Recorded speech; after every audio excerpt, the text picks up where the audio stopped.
Chapter 10. Her Grief. The morgue was colder than she expected. Not the mechanical chill of air conditioning, but the kind of cold that crept beneath the skin. Quiet, heavy, settling into the bones until even breathing felt frozen. Chen Lian stood before the steel table, her knees trembling, fingers gripping the metal edge as if it were the only thing keeping her upright. The white sheets draped over the bodies glowed unnaturally bright beneath the fluorescent lights. Too clean, too still, too peaceful to be real. Her eyes refused to blink. Her mind refused to accept. A nurse stood close beside her, one hand lightly steadying her elbow. "Miss Chen," the nurse said gently, "please take your time." But the words dissolved the moment she saw Chen Lian's face. Bloodless, lips trembling, disbelief carved into every line. Finally, Chen Lian spoke. Her voice came out thin, fractured. "How did this happen?" Her body shook violently. "They didn't deserve this," she whispered. Then louder, her voice cracking mid-sentence. "They said they'd only be gone for a few hours. They didn't even tell me where they were going today. They said they'd be home before dinner." Her words tangled into gasps, then broke into sobs. The nurse reached for her shoulder as her legs nearly gave way. But Chen Lian forced herself upright again, refusing to fall. She took one unsteady step toward the covered bodies. The nurse gently stopped her, placing herself just slightly in front of Chen Lian, shielding her view. Across the room, a police officer closed his notebook. He exchanged a quiet, heavy look with the hospital staff before stepping forward. "There was a major pileup on the Westbridge Expressway," he said softly. "A multi-vehicle collision. 15, possibly 16, vehicles involved. Traffic is still completely blocked." Chen Lian stared at him as though his words were traveling through water. "In the emergency department," he continued carefully, "some of the staff were watching the livestream coverage. The crash was severe. Your brother's vehicle was among the first recovered." Her breath hitched sharply.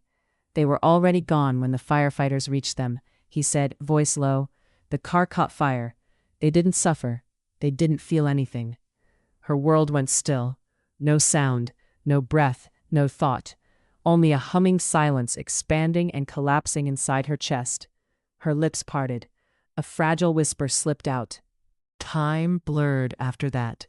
Chen Lian couldn't remember how she moved from the morgue corridor to the bench outside it, or who guided her there.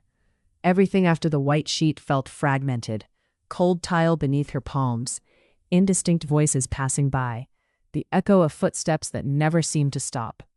She sat hunched on a metal bench in the quiet hallway outside the morgue. The hospital never truly slept. Monitors beeped somewhere far away. Shoes squeaked against polished floors. A stretcher rolled past, its wheels rattling softly. Life continued. That was the most unbearable part. Her mother's face kept surfacing in her mind. Not lifeless, not still, but mid-sentence. Brows slightly furrowed, hands warm around a teacup. Her brother's voice followed, annoyed, teasing, always pretending not to worry, as if they were both just late. Chen Lian stared at the floor, her gaze unfocused. Every sound felt too loud. Every light is too bright. She pressed her palms against her eyes, but the images didn't fade. If she stood up, maybe she'd see them walking down the hall.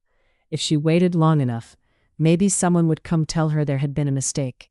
But no one did. Her shoulders sagged. Her body slowly folded in on itself.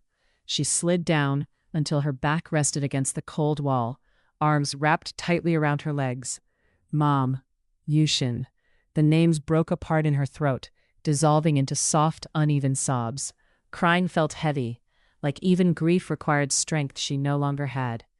She didn't know how much time had passed. Then her phone vibrated in her hand. She flinched violently, breath catching as though the sound itself had struck her. The caller ID made her blink in confusion. Miss Kiao, her senior at the museum, the woman who spoke with clipped precision, who barely masked her irritation toward Chen Lian. Cold, sharp, immaculate. Someone who never called unless it was strictly necessary. Miss Kiao had never called her before, ever. Chen Lian hesitated, then answered.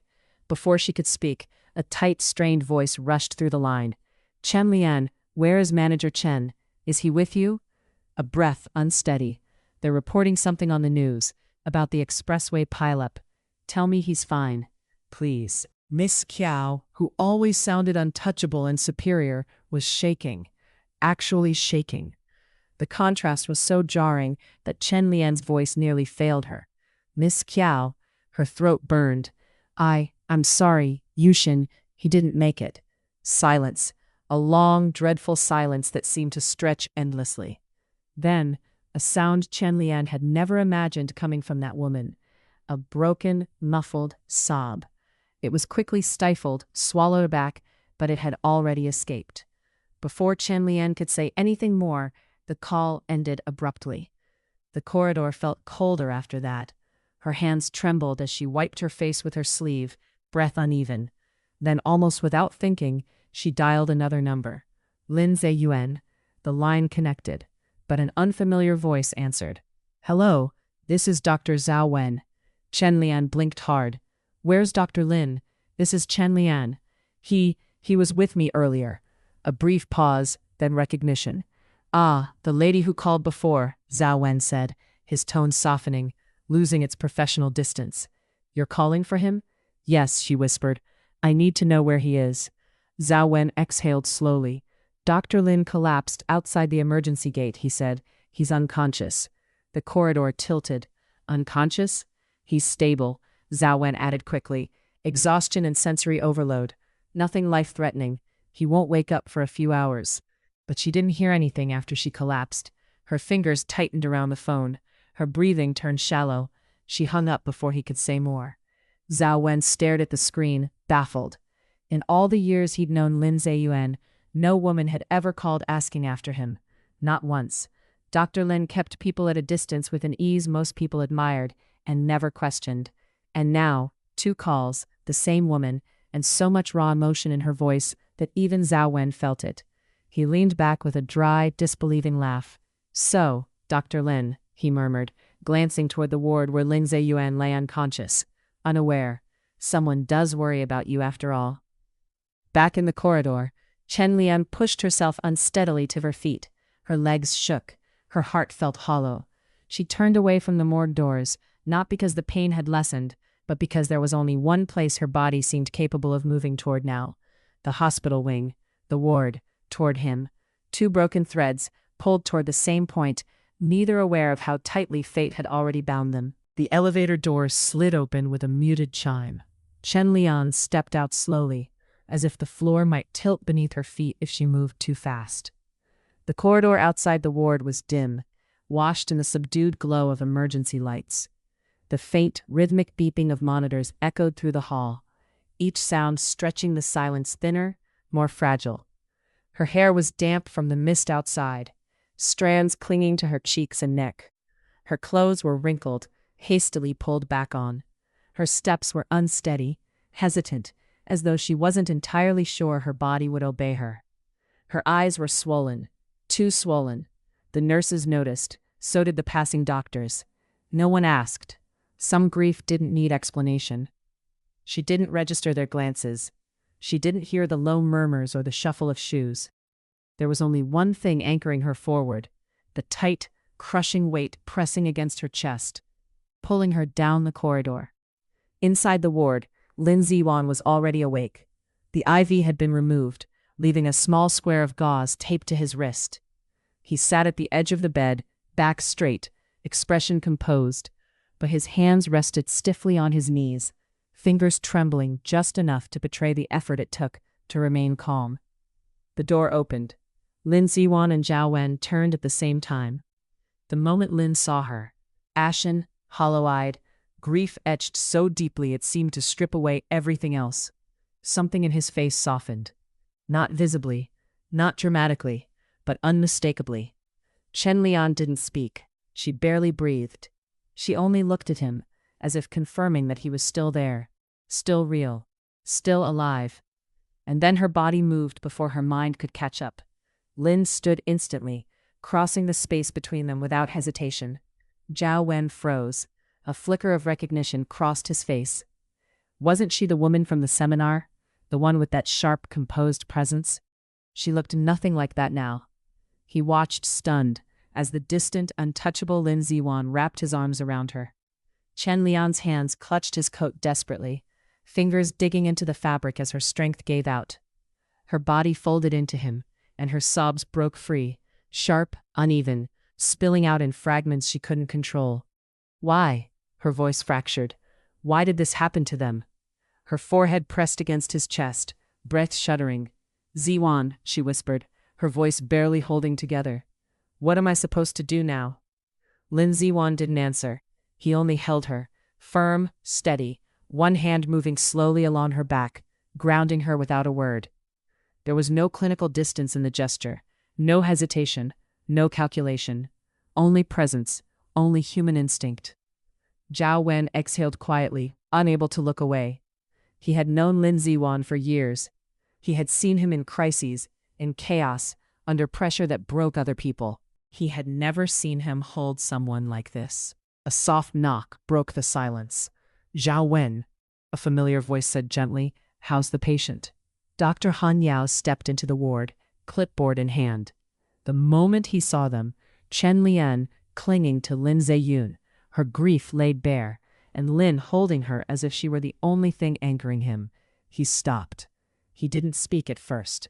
He recognized her immediately. She had been sitting across from him just 2 weeks ago, quiet, introspective, improving, a patient who had been learning how to breathe again. This was not a minor setback. This was devastation. He didn't dare ask, not now. Instead, something like regret passed briefly through his eyes, an unspoken sorrow that life had struck her so brutally, so soon, after she'd begun to heal. So it's reached this point, he said softly, more to himself than anyone else. Zhao Wen blinked, startled. You know her?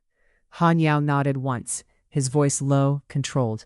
She was my patient, until last week. Zhao Wen's eyes widened, but Han Yao didn't look at him again. His gaze returned to Chen Lian, her shaking shoulders, her silent collapse, and he felt only one thing clearly. This pain is far beyond anything therapy could have prepared her for. And for the first time since he had met her, Dr. Han Yao felt something dangerously close to helplessness. When Dr. Han Yao stepped out of the ward, he closed the door softly behind him, giving the two inside their moment. Zhao Wen followed, but the instant they were in the hallway, he burst into a grin so wide it looked almost painful. Han Yao arched a brow. Why are you smiling like that? Zhao Wen rubbed the back of his neck, but the grin refused to die. Dr. Han, I've never seen Lin Zeyuan with a woman, ever, and now I walk in on that? He let out a breathy laugh. It's unbelievable. I met her once, at the museum. She's an art restorer, right? Now I remember. But when did Lin meet her? And why don't I know anything? Han Yao gave a long, tired sigh, the kind reserved for excitable juniors. Dr. Zhao, he said calmly, it's his private matter. If he didn't tell us, then he likely had a reason. Respect that. The senior tone worked instantly. Zhao Wen straightened, swallowing whatever he was about to say next. Yes, Dr. Han. He tried to press his lips into a straight line, but the smile still slipped out at the corners. Han Yao didn't reprimand him again. He simply turned his gaze toward the closed ward door, his expression unreadable to anyone but himself. So, it really happened. Fate moved first. He remembered the seminar day vividly. Zeyuan, frozen at the entrance, was unable to step inside due to the suffocating noise of colors in the crowd. He had prepared himself to turn back, already certain the boy wouldn't make it past the doorway. But then Chen Lian walked in, and something inside Lin quieted. The chaos dulled, his breathing steadied. He crossed the hall without a single tremor. At first, I thought it was a coincidence, Han Yao reflected. A momentary lapse of symptoms. But no, it was her. Her presence muted everything that tormented him. He had even considered arranging controlled tests between them, but ethics and Zeyuan's privacy held him back.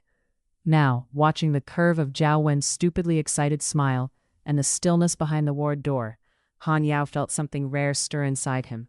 Not the satisfaction of a psychiatrist, but the quiet relief of someone who had watched a man suffer too long. I'm happy for you, Zeyuan. Completely, quietly happy. Whatever this connection is, natural or strange, may it finally give you the life you were denied for so long. He adjusted his glasses, expression returning to its familiar calm. Come, he said to Zhao Wen, let them be for now. And together they walked down the corridor, one trying to hide his excitement, the other finally feeling hope settle into place. The drive back was silent. The evening traffic was thin on this route, just a few cars scattered along the wide road. Streetlights passed in soft flashes over the windshield, each one illuminating Chen Lian's hollow expression before fading again. She sat rigid in the passenger seat, hands clasped tightly together, eyes unfocused, staring not outside but somewhere deep inside the blur of loss. Lin Zeyuan didn't speak. He didn't try to fill the silence or offer comfort she wasn't ready to receive. He kept his hands steady on the wheel, guiding the car through the familiar road he took on days he needed space to breathe. When the gates of the villa came into view, the car slowed. The villa wasn't enormous, but it was modern, quiet, surrounded by trees and far enough from the city to feel untouched.